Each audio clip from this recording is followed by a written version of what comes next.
Welcome to the world of hyperparameter tuning. In this presentation, you'll discover how to optimize machine learning models for peak performance. Let's begin this journey to enhance your model's capabilities. Hyperparameter tuning is the process of finding the optimal values for a model's hyperparameters. These are the settings that control the learning process itself. Unlike model parameters, which are learned during training, hyperparameters are set before training even begins. These settings directly impact the model's ability to learn effectively from the data. Here are a few common hyperparameters you might encounter. Learning rate, which determines the step size at each iteration. Batch size, which determines how many samples to use in each step. The number of estimators in a random forest and the maximum depth of each tree. Let's explore some common hyperparameters that you'll likely encounter. First, the learning rate. It controls how much the model adjusts its weights during training based on the error gradient. A typical value could be 0.001. Next, batch size is the number of training examples used in one iteration of model training. 32 is a commonly used value. The number of epochs represents the complete passes through the entire training dataset during model training. A typical value for epochs could be 100. Lastly, hidden layer size defines the number of neurons in the hidden layers of neural networks. This is often defined as a list, such as 128, 64, 32. Manual tuning involves systematically adjusting hyperparameters based on your expert knowledge and observing the model's performance. In the code, here's how it would look.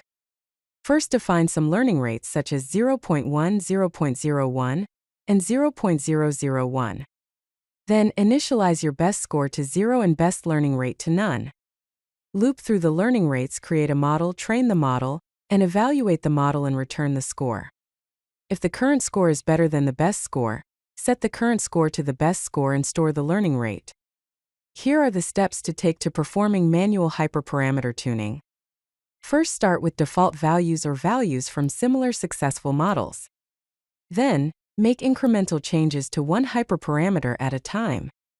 Monitor the performance metrics and validation scores after each change.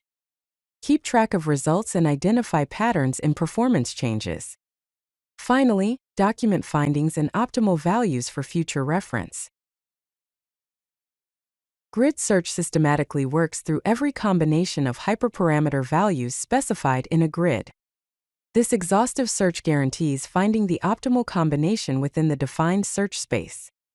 Here's how that looks in code. First, import grid search CV from scikit-optimize. Then, define your parameter grid, which are the hyperparameters you want to tune.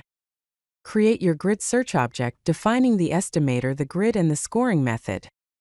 Fit the grid_search object with your training data. The best parameters can be found using the best_params_ property. A visual representation shows a grid, with each cell representing a combination of hyperparameters. The highlighted cells indicate the combinations that yielded the best results. Random search samples random combinations of hyperparameters from defined distributions, often finding good solutions more efficiently than grid search. Let's see how it looks in code.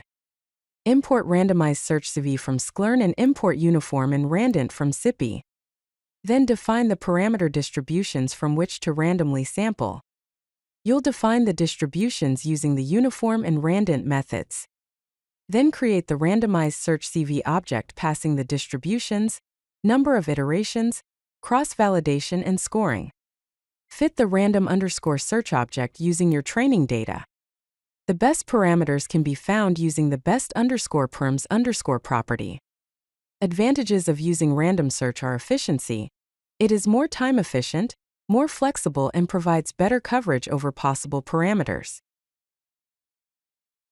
Bayesian optimization is an intelligent approach that uses probabilistic models to guide the search for optimal hyperparameters.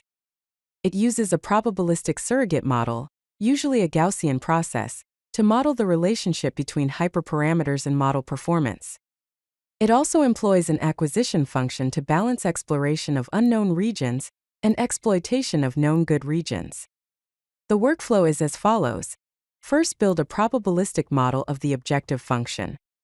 Use an acquisition function to propose the next point. Evaluate the model at the proposed point. Update the probabilistic model with new data.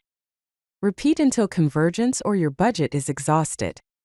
A Gaussian process is visualized here, illustrating the relationship between hyperparameter values and model performance, with confidence intervals indicating uncertainty. Let's use scikit-optimize, also known as scopt, to implement Bayesian optimization for hyperparameter tuning. Import Bayes search CV from scopt in real and integer from scopt.space. Define the search space, defining the range of the hyperparameters you want to optimize. Create the Bayes search CV object with your estimator search spaces, the number of iterations, cross-validation, number of jobs, and the Gaussian process for the Bayes estimator. Perform the optimization using the training data.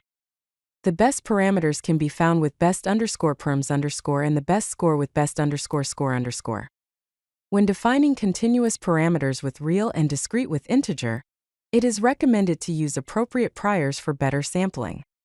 The expected improvement acquisition function balances exploration and exploitation. Bayesian optimization typically requires fewer iterations than random or grid search to find optimal parameters. Let's review some best practices for hyperparameter tuning. Here are some tips for preparation. First, use proper cross-validation to avoid overfitting. Set appropriate search ranges based on domain knowledge. Define meaningful evaluation metrics for your problem. Here are some best practices for your strategy. Start with random search to establish baselines. Use Bayesian optimization for fine-tuning. Consider compute resources when choosing methods. Here are some optimization tips. Log scale search for learning rates such as from 1 × 10⁻⁴ to 1 × 10⁻⁻1. Monitor for diminishing returns in optimization. Use early stopping to save computation time. Finally, use these validation tips. Test final model on held-out test set. Evaluate multiple metrics for robustness. Document tuning process and final parameters. Here's a summary of what we've covered. When it comes to method selection, consider the following. Use manual tuning for quick experiments and intuition building. Use grid search for small search spaces and thorough exploration. Use random search for large search spaces and initial exploration. Use Bayesian methods for complex models and efficient optimization. The key takeaways are to choose a method based on computational budget and search space size. Start broad, then narrow down promising regions. Always use proper cross-validation. Document the process and track experiments. Consider trade-offs between time and optimization quality. Proper hyperparameter tuning can lead to improvement in model accuracy, better generalization on new data, more robust model performance, reduced risk of overfitting, and optimized resource utilization. If you like this video, hit that like button and don't forget to subscribe. Visit codelucky.com for more such useful content.